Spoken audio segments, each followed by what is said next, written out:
looks like our king, King Charles III, is about to be hung out to dry by his own, well, Britishness. As ever, let me explain. Good morning, Neil Sean here. Nice to have your company today. And as ever, thank you so much for joining the channel. It's truly appreciated. Love the fact that you enjoyed the story about King Charles and the goons at that special place just off Hyde Park. As I say, amazing, isn't it? And now also to think that that particular place will become an embassy, and yet so much great comedy written in those rooms. When you come to London, do look out for these blue plaques and places, because I find them more interesting than the usual tourist things, and far cheaper, let me tell you. Absolutely. A cost there, just my flask. Absolutely.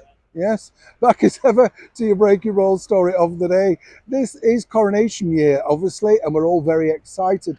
And I think I told you a while back that I was very sad to see that when I was going to school, we used to have a huge portrait in the assembly hall of our late and beautiful Her Majesty the Queen. It was there every single day.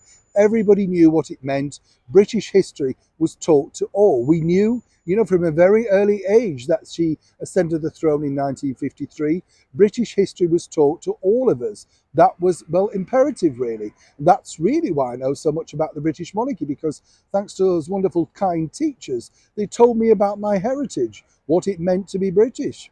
What's interesting here now is, in this 21st century world, the Culture Secretary, Oliver Dowden, has offered the brand new free portrait of King Charles III to be issued and sent out at no cost to them, to town halls, schools, colleges, that sort of stuff.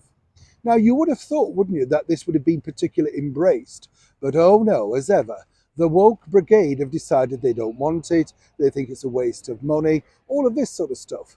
Now, the bottom line is, there's no huge, or no, should I say, bigger public servant than King Charles III. Literally, if anybody should pick up an award for anti-racism, it should be him. He does so much for it. And not just that, when people talk about that situation, if you look at the British monarchy, they've employed for many years many different areas of the world to work for them. And then they've gone on to have incredible, stellar careers. So again, contradiction.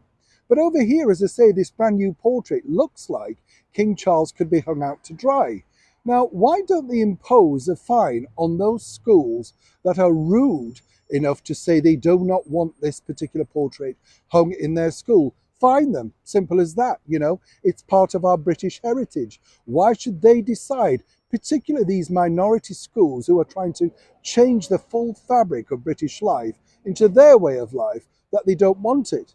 Why should then we put up, for instance, with the Ramadan lights in Regent Street? No one asked for them. So why not show a bit of courtesy the other way and basically say, yes, be thrilled to have it. Let's celebrate with everyone, make everyone inclusive, and make sure that King Charles literally hangs high and mighty above everyone on this special coronation year.